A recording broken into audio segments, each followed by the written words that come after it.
Hermione Granger নামটা শুনলেই চোখে ভেসে ওঠে হ্যারি পটারে সেই মেধাবী সাহসী মেয়েটি, কিন্তু সেই চরিত্রে যিনি প্রাণ দিয়েছেন ব্রিটিশ অভিনেত্রী এমা ওয়াটসন, তিনি গত 7 বছর ধরে রূপালী পর্দা থেকে দূরে। 2019 সালে গ্রেটা গারউইগ পরিচালিত লিটল উইমেন ছিল তার সর্বশেষ ছবি। তারপর আর কোনো সিনেমায় দেখা যায়নি এমাকে। সম্প্রতি এক সাক্ষাৎকারে এমা জানালেন, এই 7 বছরে তিনি ছিলেন সবচেয়ে সুখী। তার মতে জনসমক্ষে একটা পরিচিত মুখ হয়ে থাকা অনেক ভারী বোঝার মতো। তিনি বলেন, সবচেয়ে বড় চাপ হলো ছবির প্রচারণা, মার্কেটিং। সেটা আমার আত্মাকে ক্ষয় করে, আমি এটা একদমই মিস করি না।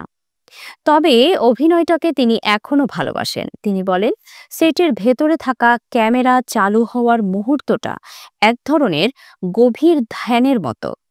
সেখানে অন্য কিছু ভাবার সুযোগ থাকে না, এটা আমি মিস করি। তাহলে কি এমা আবার ফিরবেন অভিনয়ে? এই প্রশ্নের জবাবে সরাসরি না বললেও তার ভেতরে থাকা শিল্পীর আকাঙ্ক্ষা যেন এখনো জেগে আছে, সেটা বোঝা গেল স্পষ্টভাবে।